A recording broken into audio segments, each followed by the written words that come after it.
Welcome back to SS classes. My name is Shaista Parveen and you are watching SS classes. So my all dear student, कैसे हैं आप लोग? I hope आप लोग अच्छे होंगे. चलिए आज हम लोग न्यू चैप्टर जो हमारा था बायोलॉजी का last chapter, sorry new chapter नहीं बोल सकते, लास्ट चैप्टर जो हमारा एलर्जी था उसमें हम लोग अपने नेक्स्ट टॉपिक को डिस्कस करेंगे. इससे पहले की वीडियो में हमने टाइप ऑफ एलर्जीज़ को डिस्कस किया था और किस तरीके से एलर्जेंस जो हैं वो एंट्री करते हैं हमारी बॉडी में, इसको उसके रूट्स को डिस्कस किया था. हमने टाइप्स ऑफ एलर्जी में on the basis of period of allergy यानी टाइम के बेसिस पे जो एलर्जी हो रही थी उन सारे जैसे सीजनल एनर्जी को डिस्कस किया था. और एक और बचा हुआ है पेरेनियल एनर्जी. इसके बाद हम लोग on the basis of positive agent, ठीक है, को पढ़ेंगे. तो विदाउट वेस्टिंग टाइम चलिए हम लोग स्टार्ट करते हैं आज का video. Let study.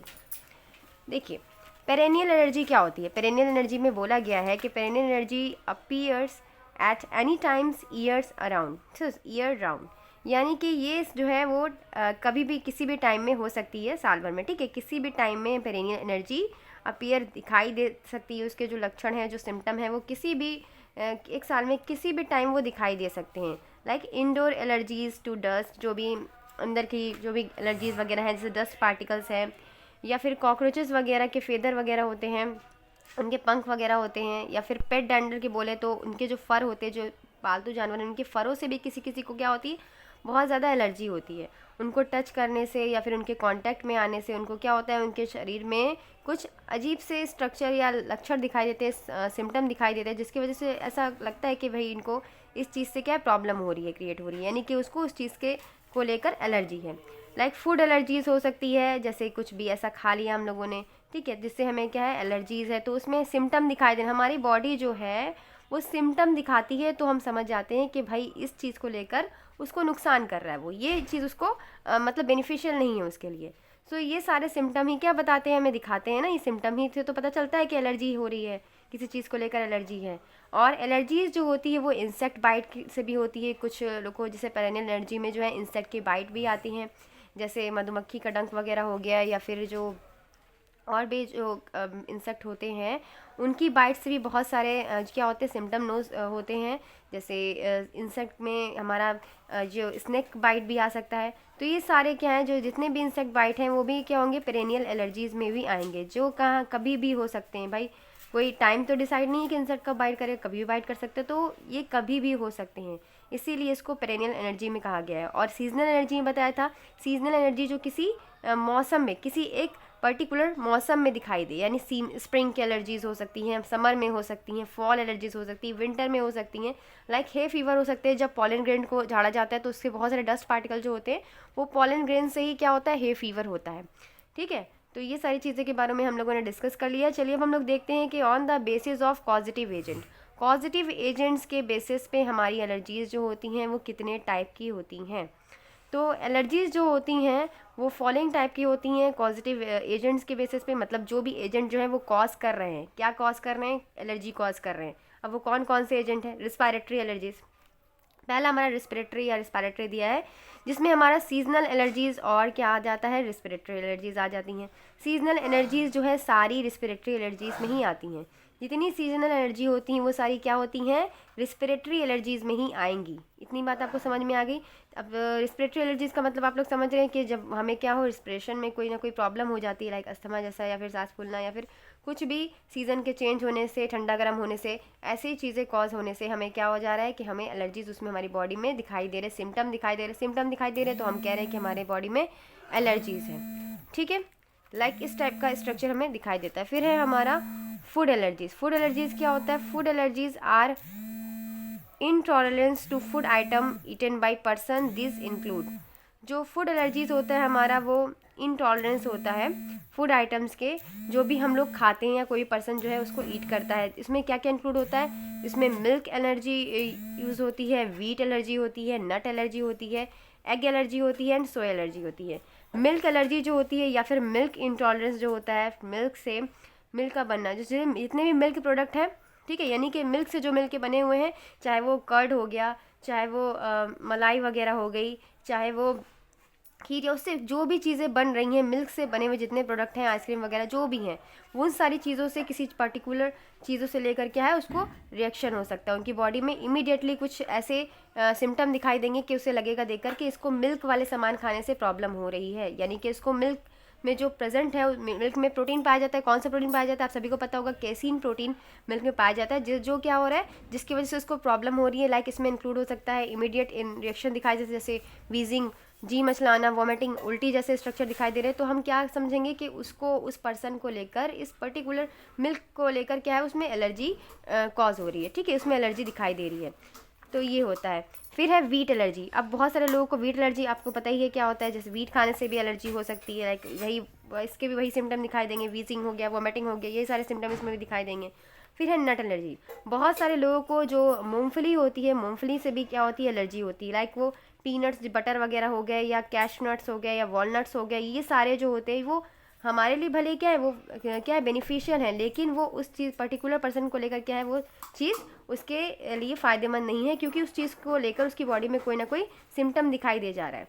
From food containing nuts, like इसे बोलते हैं नट एलर्जी। अब egg allergy, fish allergy and shellfish allergy. ठीक है, तो एग एलर्जी में भी कुछ बहुत सारे लोगों को एग की वाइटिंग या फिर एग की जर्दी से भी एलर्जी होती है। कुछ लोगों को फिश खाने से एलर्जी हो जाती है। कुछ लोगों को जो शेल फिश होती हैं, यानी कि उनके ऊपर जो शेल होता है, जैसे पाइला हो गया, या फिर और भी कुछ फिशेस उसमें आती हैं, शेल वाली फिशेस में, तो उनसे भी क्या होता है, एलर्जी, उनकी बॉडी में सिम्टम दिखाई देते हैं। तो ऐसा लगता है कि उनकी बॉडी को इसको लेकर क्या है, एलर्जी है। फिर है सोया एलर्जी। इसमें जो है मशरूम वगैरह आते हैं। जो लोग मशरूम खाने, इससे जिनको बॉडी में कोई ना कोई अलग सा सिम्टम दिखाई देता है, लाइक रैशेस, इचेस, ये सारे, तो उसे हम बोलते हैं सोया एलर्जी। ठीक है, तो ये था हमारा फूड एलर्जीज में इतनी सारे टॉपिक थे। अब देखते हैं तीसरा पॉइंट, जिसका नाम है स्किन एलर्जीज। स्किन एलर्जीज में क्या क्या आता है, चलिए देखते हैं। तो स्किन एलर्जीज जो होती है वो कॉज होती है ऐसे सब्सटेंसेस में जो इसको हम लोग टच करते हैं स्किन से। ठीक है, अब कोई हमारी सब्सटेंस है ऐसा जिससे हमें एलर्जी है, उसको हमने अपनी स्किन से टच कर लिया, तो क्या होगा कि वो हमारे अंदर एलर्जी कॉज हो जाएगी, यानी कि हमें हमारे अंदर शरीर में, हमारे बॉडी में उसके सिम्टम दिखाई देने लगेंगे, उसके लक्षण दिखाई देने लगेंगे। मे बी क्या क्या हो सकता है, चलिए देखते हैं। पहला है कॉन्टैक्ट डर्मेटिस। ठीक है, ये ऐसा कुछ, मतलब अगर हमने कोई, हमारा क्या स्किन से कुछ कांटेक्ट में आया, हमारा जो ऊपर लेयर है उस कांटेक्ट में आई, तो क्या हो सकता है, रेड एंड ईची रैशेस पड़ जाते हैं। ठीक है, और क्या होता है, पॉइंट जहाँ पर हमने उसको टच किया है, किसी भी चीज़ को, लाइक किसी भी चीज़ को टच किया है जो हमारे लिए क्या है, जिसको हम जिसको टच करने से हमारे शरीर में क्या है, अलग से सिम्टम कुछ दिखाई दे रहे हैं, वो सारे क्या हो जाएंगे, कॉन्टैक्ट डर्मेटिस में आ जाएगा, मतलब स्किन से टच हो रहा है। फिर है यूरिटिकेरिया। यूरिटिकेरिया में क्या होता है, outbreak of swollen, pale, bumps and patches of the skin. Urticaria जो हमारा बैकवर्ड पार्ट होता है बॉडी का, तो उसमें क्या होता है, इसमें जो है वो फूल जाता है, सूज जाता है, और येलो बम्स हो जाते हैं, और यहाँ पर पैचेस पड़ जाते हैं स्किन पर। ठीक है, तो ये क्या है, हमारे स्किन में जो स्किन के अलग अलग भागों में दिखा रहा है कि क्या क्या स्किन की एलर्जीज हो सकती हैं। फिर है skin allergy due to poisonous sap of certain plants like ivy, oak etcetera. अब हमने बताया था सैप के बारे में कि प्लांट्स में कुछ लचीला सा पदार्थ पाया जाता है, गूदेदार पाया जाता है सैप में। ठीक है, प्लांट्स में कुछ सैप लाइक स्ट्रक्चर होता है। सैप में क्या होता है, एक लचीला पदार्थ पाया जाता है, जो हमारी, अगर किसी को एलर्जी है उस सैप से, तो क्या होगा कि उसकी बॉडी में जब वो इंटर करेगा या टच कर गया, किसी भी ड्यू टू एनी रीज़न, किसी भी रीज़न से वो टच कर गया, तो वो क्या होता है कि उसमें अलग से, उसकी बॉडी में अलग से सिम्टम दिखाई देने लगते हैं। लाइक पिंपल्स हो सकते हैं, लाइक और भी कुछ दाने वगैरह हो सकते हैं, या रैशेस वगैरह हो सकते हैं। तो ये सारे जो हैं वो क्या हो रहा है, वो किस वजह से, लाइक ओक, एवे, ये सारे जो होते हैं इस प्लांट्स के वजह से इनमें ये एलर्जीज शो हो रही है। फिर है हमारा एलर्जीज टू इंसेक्ट स्टिंग।